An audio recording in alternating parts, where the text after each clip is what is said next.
जो वर्तमान समय में रमेश कुशवाहा है, वो सिवान की राजनीति के देखा जाए तो धीरे धीरे चाणक्य बनते जा रहे हैं।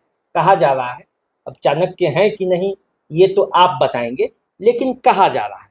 तो उस रमेश कुशवाहा का जो जीवन था, शुरुआती जीवन कैसे शुरू हुआ, कैसे आप सफर में तय किए, पहले ये भी जान लेते देखिए, एक तो हमारा परिवार शुरू से ही एक पॉलिटिकल परिवार रहा है। आज़ादी के लड़ाई में गांधी जी के साथ हमारे परदादा रामदयाल महतो जी शरीक थे। नमक सत्याग्रह आंदोलन में वो जेल भी गए थे, लंबे समय तक वो जेल भी रहे। उसके बाद मेरे पिताजी शुरू से ही वामपंथी आंदोलन में रहे, सीपीआईएम में रहे मेरे पिताजी। और 67 में जब नक्सलवाड़ी की घटना घटी तो वो एक नक्सलवाड़ी आंदोलन की एक धारा थी, एमसीसी, माओवादी कम्युनिस्ट केंद्र जिसे कहा जाता था, उसके साथ जुड़े। और उन नेताओं का आना जाना मेरे घर रहता था और उसका प्रभाव, पिताजी का प्रभाव मेरे ऊपर काफ़ी ज़बरदस्त पड़ा। और हम भी जब पढ़ रहे थे, 10वीं की परीक्षा हम दे रहे थे, उसी दौर में हम पर वामपंथी आंदोलन का बहुत गहरा प्रभाव पड़ा, खास करके पिताजी के चलते। मेरे घर उस समय के पूर्व विधायक सीपीआईएम के गिरधारी राम भी आते थे।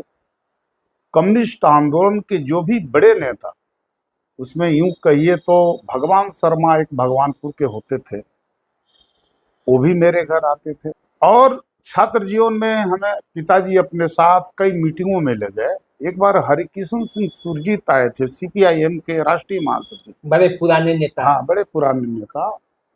छपरा आए थे, एक क्लास चल रहा था कम्युनिस्टों का, उसमें एक छात्र के बात और मैं भी शरीक हुआ था। तो उस ढंग से देखें तो शुरू से ही हम वामपंथी आंदोलन के साथ जुड़े रहे। और जब हमारे पिताजी नक्सल आंदोलन में गए सीपीआईएम छोड़ करके, तो हम भी गए। उस कुछ ही दिनों बाद हमारा संपर्क सीपीआईएमएल नेता, उसके जो राष्ट्रीय महासचिव थे विनोद मिश्रा से, वो भी एक दूसरी एक कहानी है। हमको बड़ी इच्छा थी उस समय सीपीआईएमएल के नेतृत्व में भोजपुर इलाके में, पटना के पुनपुन, मसौड़ी, धनरुआ इलाके में आंदोलन चल रहा था। और एक तरह से कहिएगा तो आपातकाल खत्म हो गया था, जनता पार्टी की सरकार केंद्र में बन चुकी थी, परिस्थितियां भी काफी बदल गई थी। ठीक वही दौर था कि भोजपुर का संघर्ष, किसान आंदोलन बड़ी चर्चा का केंद्र था और विनोद मिश्र उसको नेतृत्व कर रहे थे। और हम थे एक तरह से, अमर जी ने पिछले बार जो कहा वो ठीक ही कहा, हम एमसीसी में के प्रभाव में हम थे। उसी दौर में हम किताब खरीदने माओ से तुम का हम गए थे नेपाल। वो एक है वाल्मीकि नगर के बाद त्रिवेणीगंज, तो वही हम किताब माओ से तुम की संकलित रचना हमको पढ़ने की इच्छा थी, हम गए वहाँ खरीदने के लिए। तो वहीं पर नेपाल के नेकपा यमाले के एक नेता से हमारी मुलाकात हुई और उन्होंने पूछा कि आप कहाँ हैं, तो मैंने बताया उनको। तो उन्होंने कहा कि नहीं, सीपीआईएमएल विनोद मिश्रा के साथ जुड़िए। उन्हीं के संपर्क से हम मुजफ्फरपुर गए, आम गोला रोड में, और एक प्रोफेसर अनिरुद्ध राय थे जो सीपीआईएमएल के थे, अंडरग्राउंड लीडर थे, उनसे मेरी मुलाकात हुई। और बाद में उन्होंने हमको पवन शर्मा से, जो सीपीआईएमएल के स्टेट सेक्रेटरी थे, उनसे हमारी मुलाकात हुई।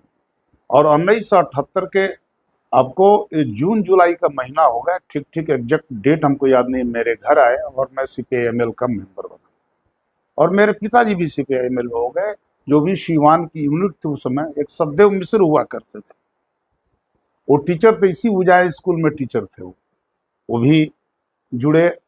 एक डॉक्टर पीएन पाल जो दरभंगा मेडिकल कॉलेज के बड़े डॉक्टर थे, वो भी जुड़े।